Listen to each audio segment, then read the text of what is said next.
Hello everybody, welcome back to the channel. My name is Josh and I sell used books on eBay and Amazon. Today we're looking specifically at Stephen King books. So something I like to do a lot, just kind of doing some research on topics. Use just for the whole general book category. But I went and I typed in Stephen King, I think just Stephen King, into eBay. And then I hit sold and then I sorted from highest to lowest and looked at what had sold in the last 90 days. Now, some things to note, some disclaimers before I hear about these in the comment section. Some books of his might not have sold in the last 90 days, so you know what, we might be missing stuff here. Also, values of things change over time. So just because you see a price up on here doesn't mean that's what this book always sells for. I'm sure there's some other disclaimers I'm missing right now, but that's it. That's how we're doing our research. It's a great way to get a general idea of the genre. Stephen King his own genre, basically so. But anyways, some Stephen King books are worth a whole lot. Some are worth almost nothing. Like the Stephen King Skeleton Crew paperback, not worth a whole lot. But you know what? It sells pretty quickly. So that is nice about it. Some Stephen King books are worth thousands and thousands of dollars.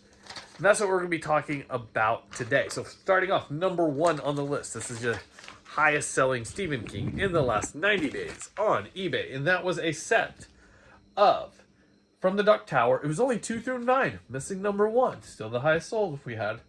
These were all numbered and signed. Some sort of like special edition type stuff going on here. These sold for $6,000. This is something to be a lookout for on a lot of like modern authors or people that are still publishing things now, is like these special modern first editions can sometimes go for a lot of money. A lot of times they are signed and numbered. Sometimes they come from fancy publishers. Sometimes they come from the regular publishers. Some of these like fancy first editions can do really good. Number 2, following that theme, is a copy of Fairy Tales. Once again, this was a signed limited edition. It was still new and sealed in like the nice little plastic wrap it originally came in. Sold for $4,000 for one book. Crazy. Number 3 on our list is a book called 6 Stories. Once again, signed and numbered. This one was not sealed though, and it sold for $3,000. Now I believe, if I remember correctly, they said it was never read. Don't know why they opened it up if it was never read, but $3,000. Actually, probably nobody's reading these special editions. It's usually they just buy them to put them on a shelf. I don't really understand that, but I think it's kind of neat. Wouldn't do it myself. Number 4 on our list, and here we are kind of like getting out of those special editions, but here we do have a first edition from Dark Tower, that series we talked about earlier, and this is Gunslinger, which I believe is the first one in that series.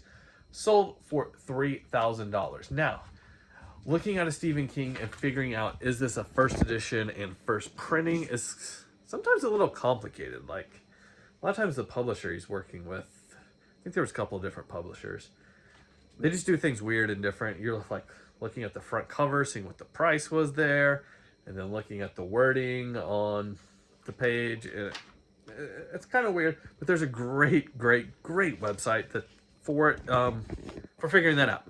It's called StephenKingCollector.com, or is it .org? I think it's .com. StephenKingCollector.com. I'll put a link to it down below, but phenomenal resource.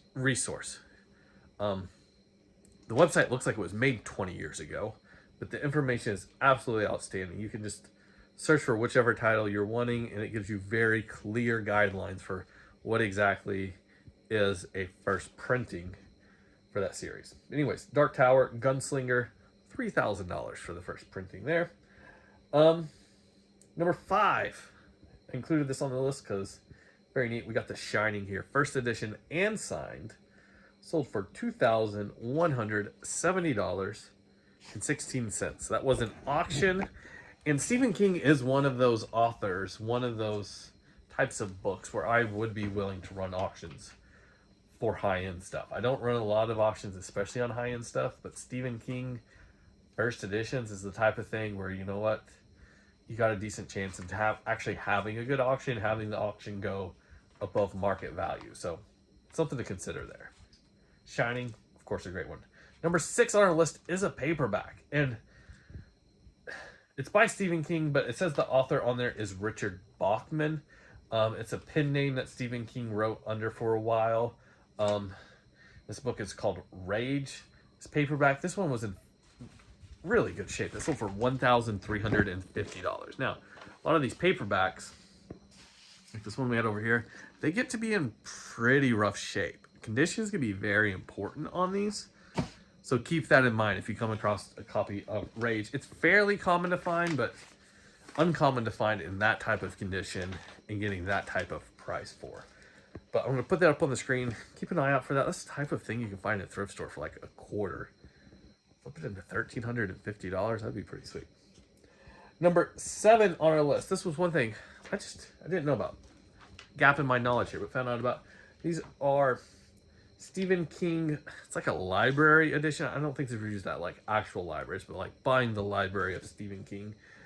Special library editions. They are red, leather bound. Look really neat.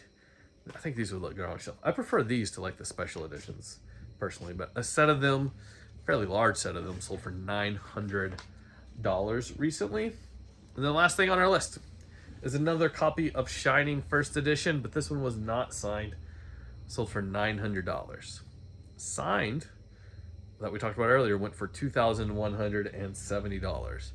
I did not compare the condition on these to see if that was part of the price difference here, but that signature apparently carried a lot of weight in this situation.